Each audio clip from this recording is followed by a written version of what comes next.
President of the State of Israel. Hooray!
Members of Congress, I have the high privilege and distinct honor to present to you His Excellency Isaac Herzog, President of the State of Israel.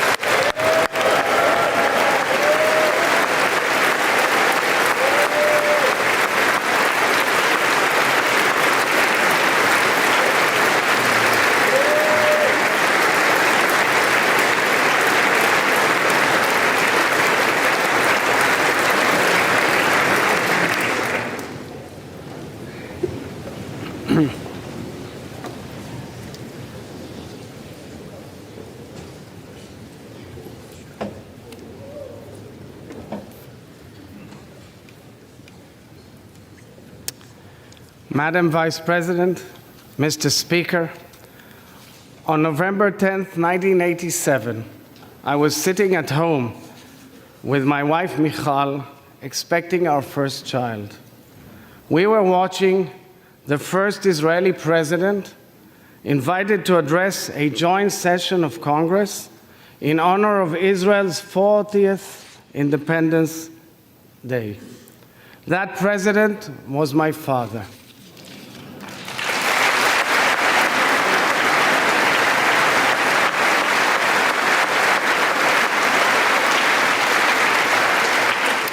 Standing here today, representing the Jewish Democratic State of Israel in its 75th year, at the very podium from which my late father, President Chaim Herzog, spoke, is in the honor of a lifetime, and I thank you wholeheartedly for it.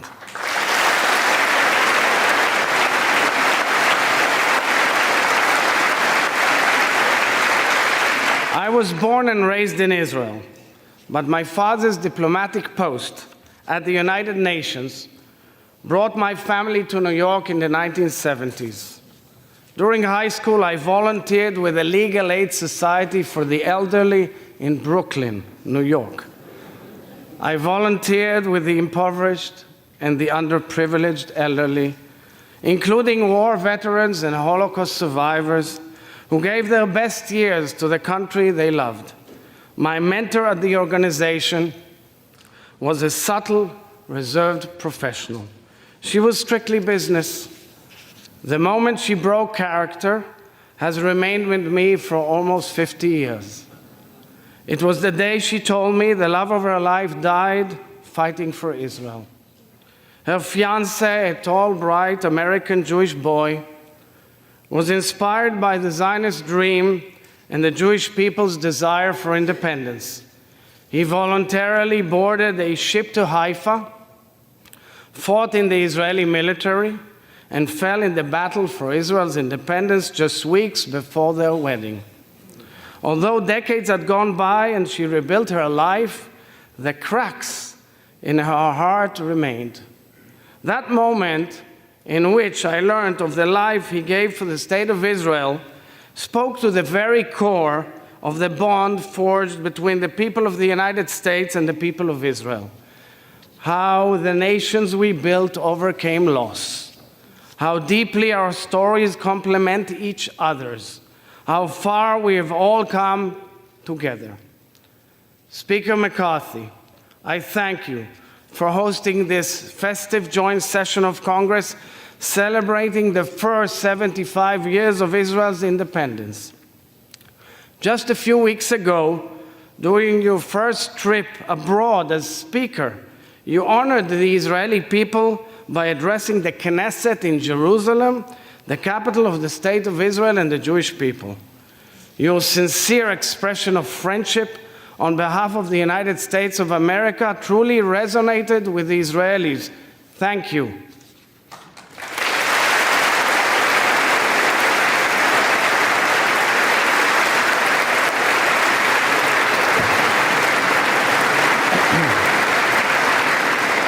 Vice President Harris, it is such a great pleasure to see you again. I vividly recall hosting you at the Knesset a few years back. Your stirring remarks at the Israeli Embassy's Independence Day reception a few weeks ago reflect both yours and President Biden's decades-long ironclad friendship with Israel. Special thanks go to former Speaker Nancy Pelosi, who first invited me less than a year ago, together with Senator Chuck Schumer.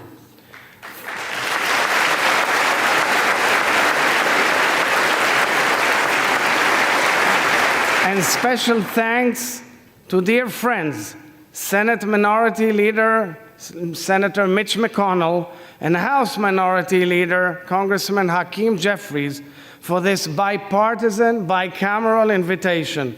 And my thanks also to the distinguished members of the Escort Committee for greeting me so beautifully.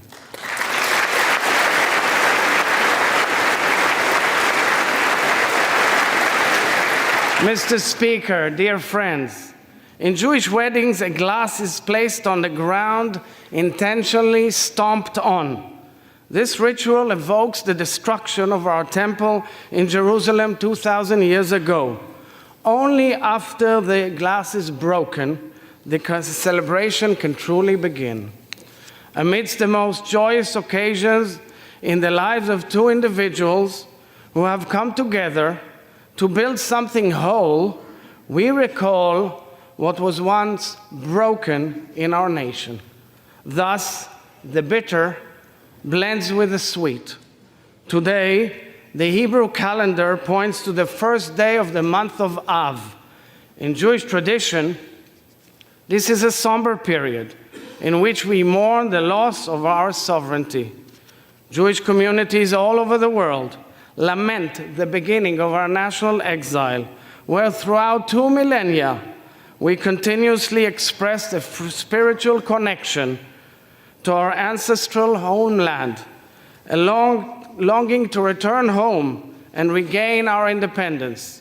Yet today, at this moment in my people's history, gathering on Capitol Hill to celebrate 75 years of Israeli independence with our greatest partner and friend, the United States of America, my soul is overflowing with pride and joy.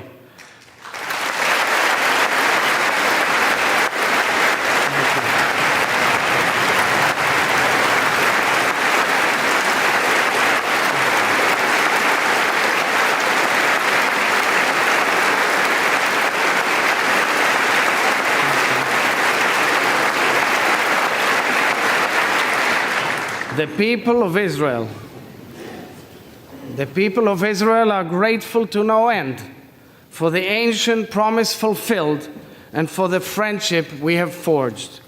In 1949, the President of the United States of America, Harry S. Truman, met with the chief rabbi of the newly established State of Israel, my grandfather, Rabbi Yitzchak Isaac Halevi Herzog, in the Oval Office. This was just a few years after each of them pleaded and campaigned for the rescue of Europe's Jews being slaughtered in the Holocaust by the Nazis. In speaking to President Truman, Rabbi Herzog thanked him for being the first world leader to officially recognize the State of Israel 11 minutes after its foundation.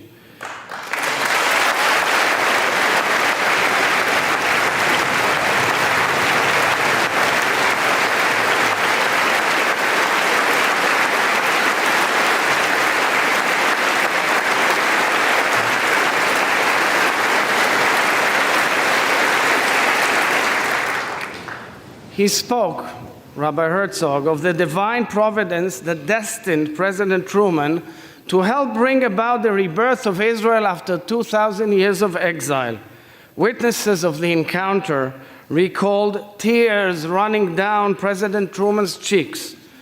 We're honored to have President Truman's grandson, Clifton Truman Daniel, with us here today.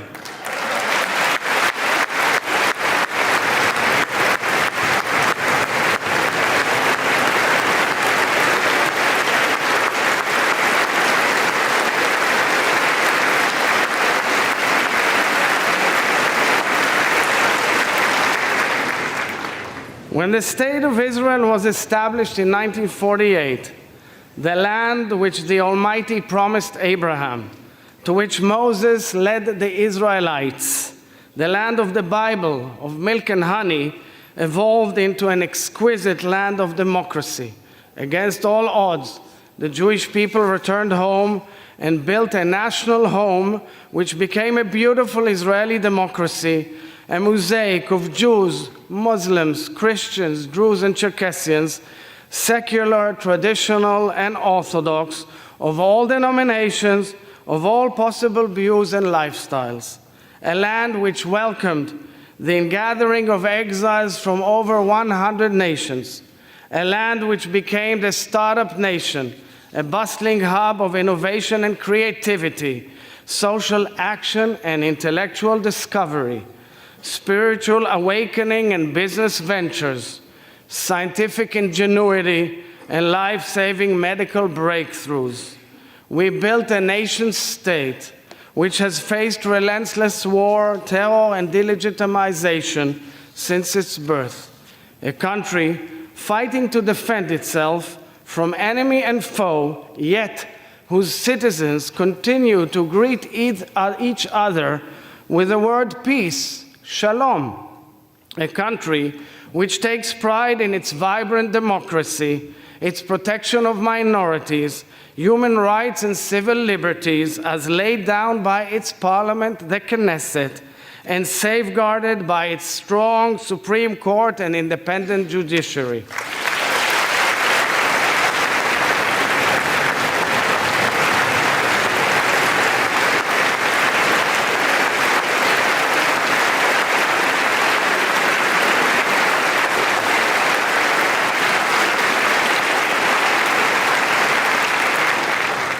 A state founded on complete equality of social and political rights to all its inhabitants, irrespective of religion, race, or gender, as stipulated explicitly in Israel's Declaration of Independence. A country which is ever evolving, a diverse amalgam of accents, beliefs, backgrounds, and customs, truly a modern-day miracle. This is the sweetness in which our country has been blessed. However, dear friends, the bitter casts a dark shadow on our country, on our region, and on the world. Mr. Speaker, perhaps the greatest challenge Israel and the United States face at this time together is the Iranian nuclear program. Let there be no doubt, Iran does not strive to attain nuclear energy for peaceful purposes. Iran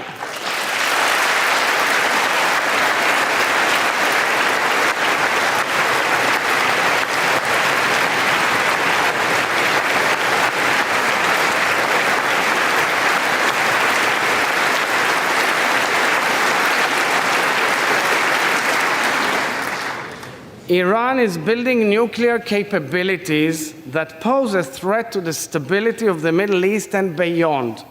Every country or region controlled or infiltrated by Iran has experienced utter havoc.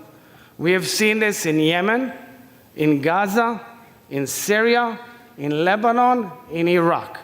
In fact, we have seen this in Iran itself, where the regime has lost its people and is suppressing them brutally.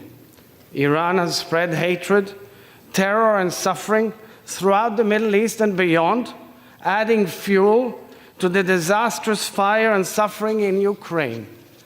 Iran is the only nation on the planet publicly calling, plotting, and developing means to annihilate another nation, and members of the family of nations, the State of Israel.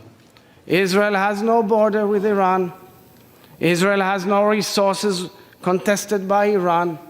Israel has no conflict with the Iranian people. And yet, the Iranian regime, together with its proxies throughout the Middle East, is aiming and working towards destroying the State of Israel, killing the Jews, and challenging the entire world, the entire free world. Allowing Iran to become a nuclear threshold state, whether by omission or by diplomatic commission, is unacceptable.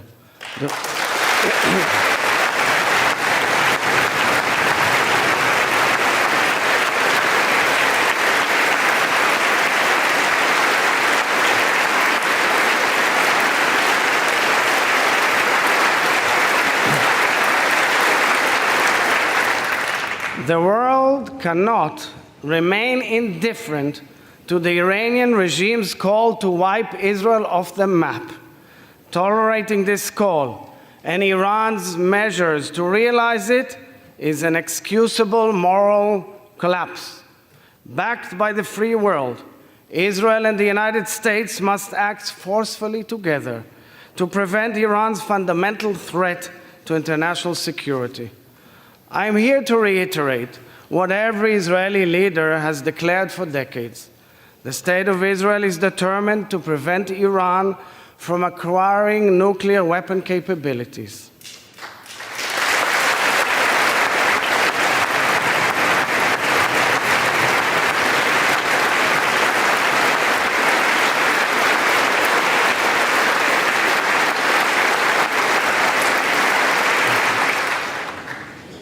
Mr. Speaker, we are proud to be the United States' closest partner and friend.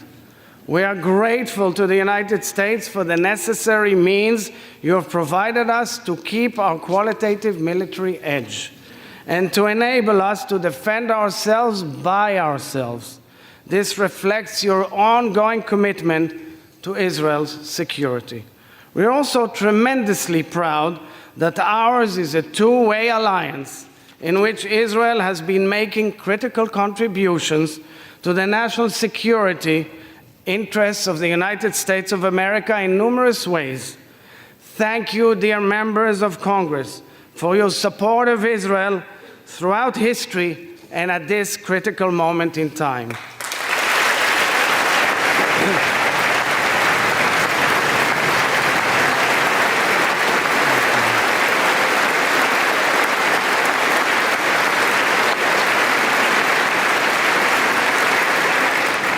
Mr. Speaker, there is no question that the peace which the United States brokered between Israel and its neighbors has revolutionized the Middle East.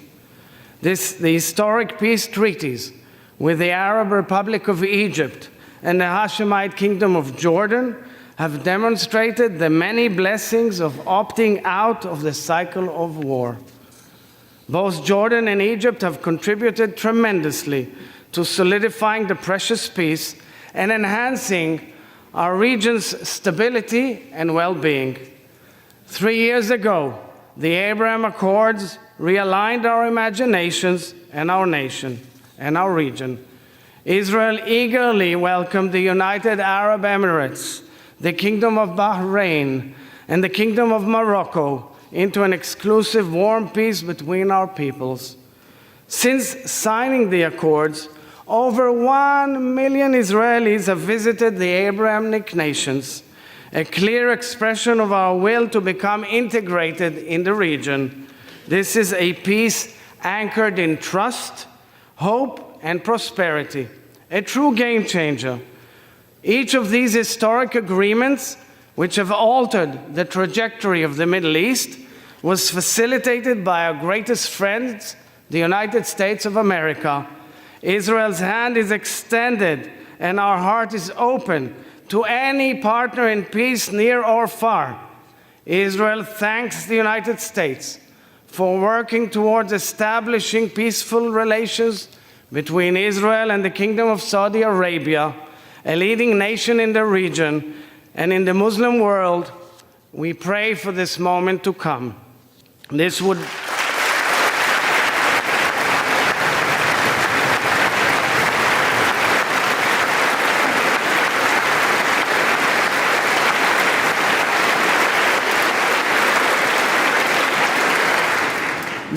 be a huge sea change in the course of history in the Middle East and the world at large.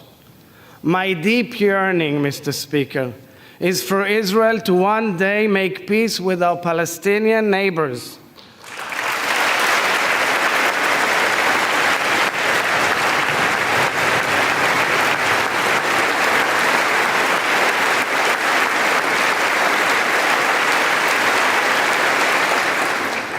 Over the years, Israel has taken bold steps towards peace and made far-reaching proposals to our Palestinian neighbors.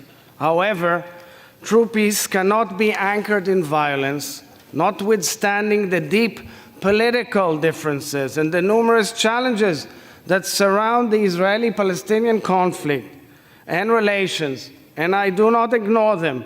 It should be clear that one cannot talk about peace while condoning and legitimizing terror implicitly or explicitly. True peace cannot be anchored in violence.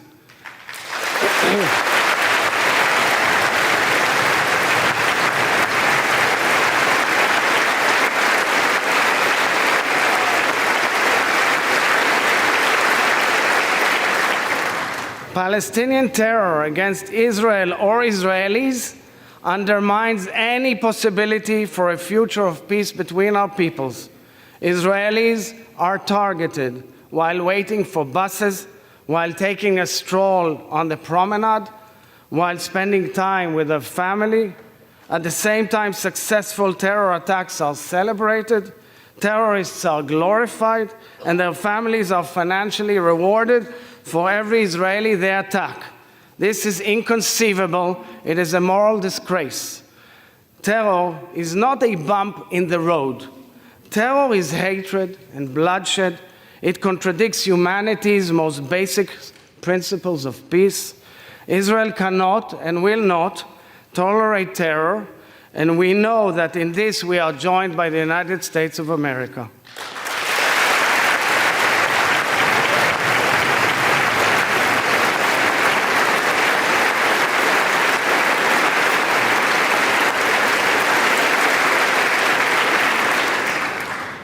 Two Israeli soldiers, Oron Shaul and Hadar Goldin, and two civilians, Hisham al-Said and Avera Mengistu, are being held hostage by Hamas for years for the sole purpose of torturing the families they left behind. Lieutenant Hadar Goldin was abducted in violation of a UN-sponsored humanitarian ceasefire negotiated by the United States. His family has been fighting for 9 years to bring him home. I asked Hadar Goldin's mother, Leah, to be with us here today.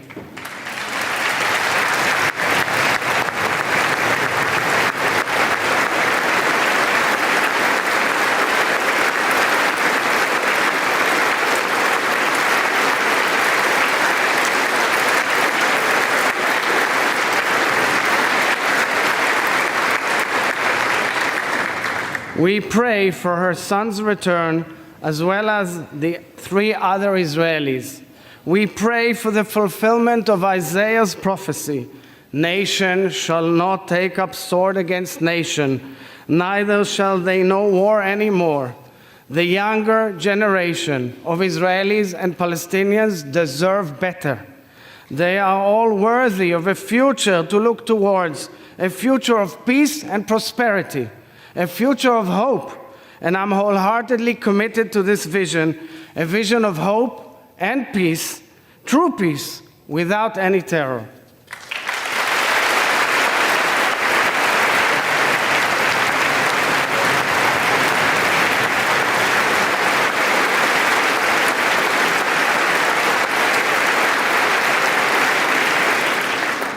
Mr. Speaker, Dear friends, the sacred bond we share is unique in scope and quality because it is based on values that reach across generations, across administrations, across governments and coalitions, carrying us through times of turmoil and elation. 160 years ago, it was President Abraham Lincoln who spoke of the dream to restore the Jews to their national home as one shared by many Americans. The inscription on Philadelphia's Liberty Bell articulates the Hebrew Bible's code of ethics. Proclaim liberty throughout all the land unto the inhabitants thereof. This verse from Leviticus, shining through the crack of the Liberty Bell, underscores the principles that fuel the American dream. These words have bound our nation through the ages. Coming together today in this chamber of liberty and freedom, we are all realizing the hopes of our founding fathers and mothers. We are very proud, so very proud, of the true friendship we have forged, a mutually beneficial partnership that has withstood challenges and weathered great disagreements because it is based not on uniformity of approach, but on the ultimate currency of trust. It is not dependent upon operating in harmony, but on the history we share, on the truths we cherish, on the values we embody. This partnership is based also on similarities and the affinity between our peoples, the courageous immigrants and the trailblazing pioneers. It is rooted deep in our respective declarations of independence. In the American Declaration of Independence, the founders appealed to the supreme judge of the world. In the Israeli Declaration of Independence, influenced by America's, our founders placed their trust in the Rock of Israel, Tzur Israel. The revered American Jewish spiritual leader, Rabbi Abraham Joshua Heschel, embodied the bridge between our peoples and the story of American Jewry. After escaping from the Holocaust, Rabbi Heschel publicly advocated interfaith dialogue. He fought for civil liberties in America and marched alongside Reverend Dr. Martin Luther King Jr. in the historic march from Selma to Montgomery in March of 1965. Rabbi Heschel wrote, "To be is to stand for. To be is to stand for." I'm so pleased to have his daughter, Professor Susanna Heschel of Dartmouth, joining us here today. Thank you, Susanna.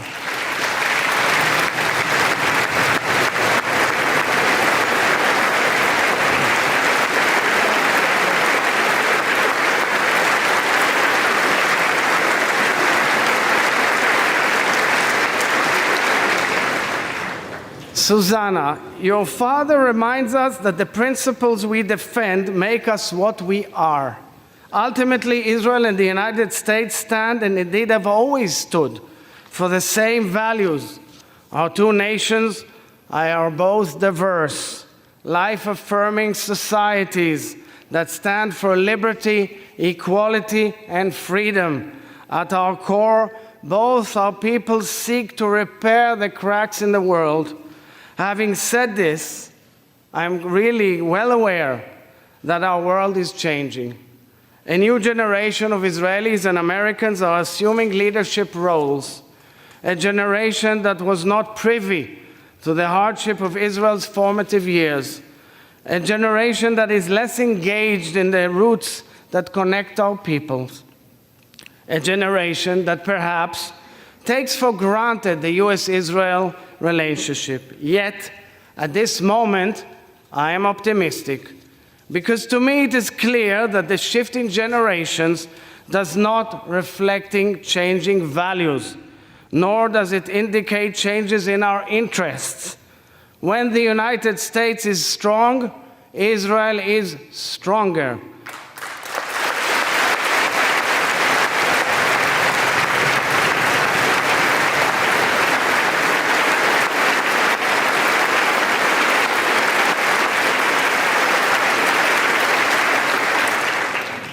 And when Israel is strong, the United States is more secure.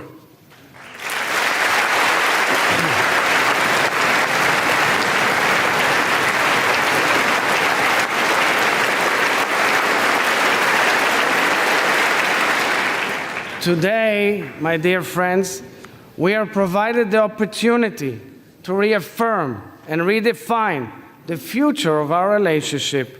Each of us here has a decisive role in the future we are building.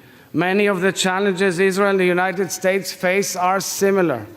We are all experiencing a tumultuous shift in balance, evident in countless areas: geopolitical unrest, big power competition, catastrophic war in Ukraine, pandemics, climate crisis, the unknown of artificial intelligence, energy shortages, food insecurity, scarcity of water and desertification, global terror, social polarization, and the attempts to destabilize democracy. Each of these challenges present an opportunity to seek out solutions together, which will benefit the global community.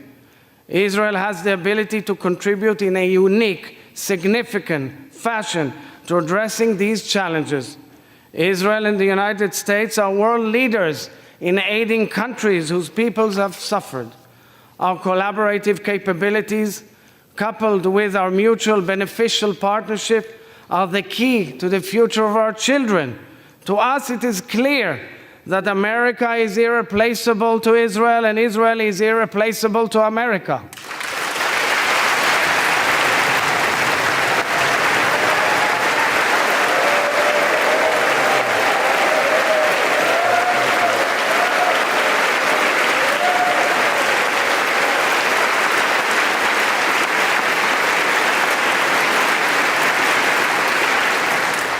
It is time to design the next stage of our evolving friendship and our growing partnership together. So let's do it together, ladies and gentlemen. Let's elevate our partnership to new levels. Mr. Speaker, I'm not oblivious to criticism among friends, including some expressed by respected members of this House. I respect criticism, especially from friends, although one does not always have to accept it.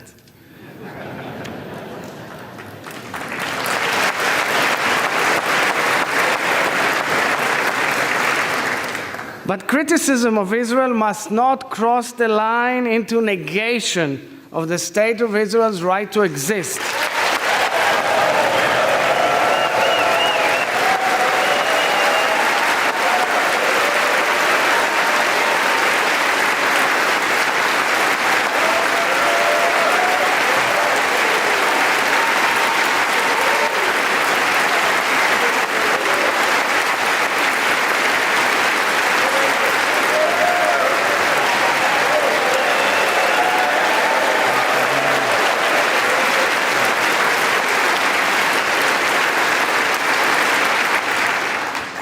Questioning the Jewish people's right to self-determination is not legitimate diplomacy, it is anti-Semitism.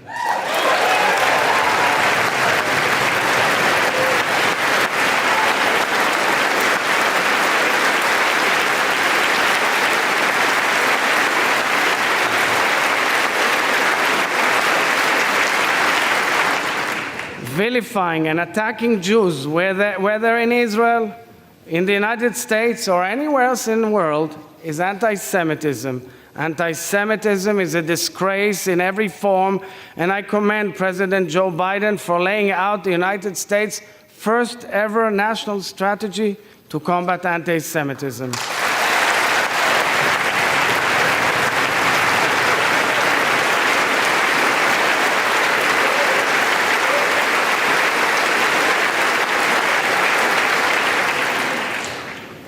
Dear friends, it's no secret that over the past few months, the Israeli people have engaged in a heated and painful debate. We have been immersed in voicing our differences and revisiting and renegotiating the balance of our institutional powers in the absence of a written constitution. In practice, the intense debate going on back home, even as we speak, is the clearest tribute to the fortitude of Israel's democracy.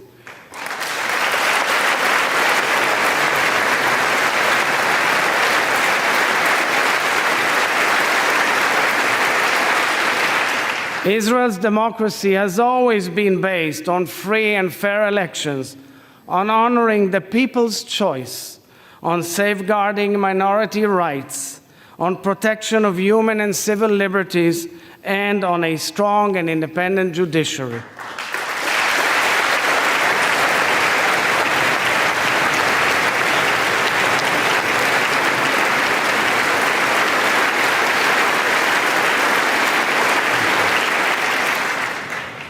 Our democracy is also 120 members of Knesset, comprised of Jews, Muslims, Christians, Druze, representing every opinion under the Israeli sun, working and debating side by side.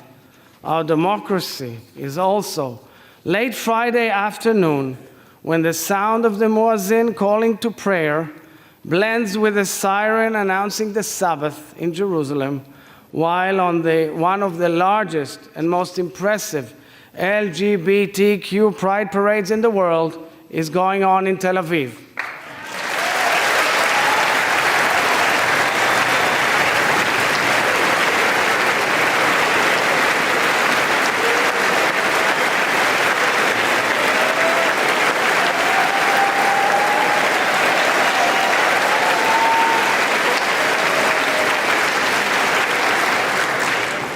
Our democracy is also reflected in protesters taking to the streets all across the country to emphatically raise their voices and fervently demonstrate their points of view. Our democracy is the blue and white Israeli flag, waved and loved by all Israelis taking part in the debate.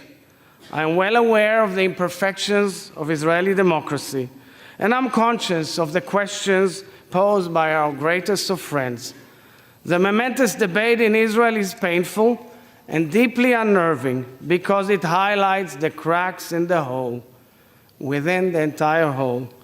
And as President of Israel, I am here to tell the American people and each of you that I have great confidence in Israeli democracy. Although we are working through sour issues, just like you, I know our democracy is strong and resilient. Israel has democracy in its DNA.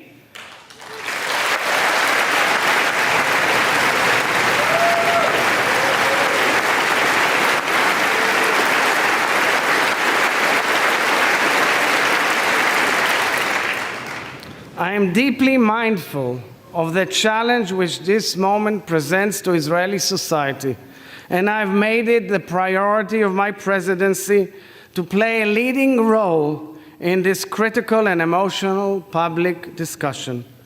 I will say to you, dear friends, in English, what I've said to my people, my sisters and brothers in Hebrew back home. As a nation, we must find a way to talk to each other, no matter how long it takes. As head of state, I will continue doing everything to reach broad public consensus and to preserve, protect, and defend the state of Israel's democracy.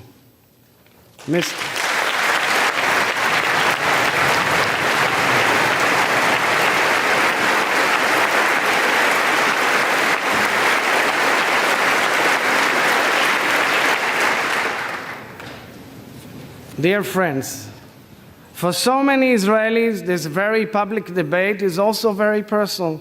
It is now a little after 6 p.m. in Israel.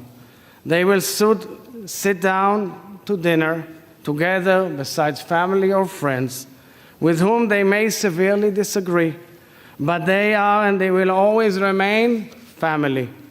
Israel and the United States will inevitably disagree on many matters, but we will always remain family.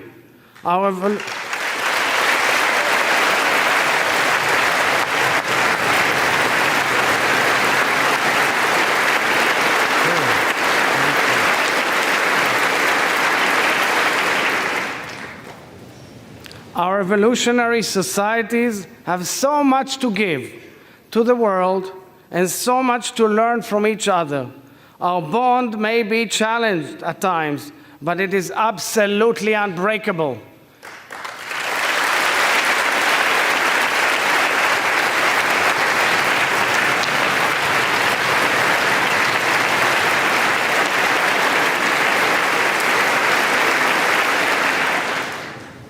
The Israeli national anthem Hatikva is a song of hope. The late Rabbi Lord Jonathan Sacks wrote that in Judaism, hope is an active virtue which requires a great deal of courage. Hope is the belief that together we can make the world better, that we can overcome any setback and heal the fractures in our world. Israel's first 75 years were rooted in an ancient dream. Let us base our next 75 years on hope, our shared hope that we can heal our fractured world as the closest of allies and friends. Thank you, members of both houses, for celebrating Israel's independence. Am Yisrael Chai.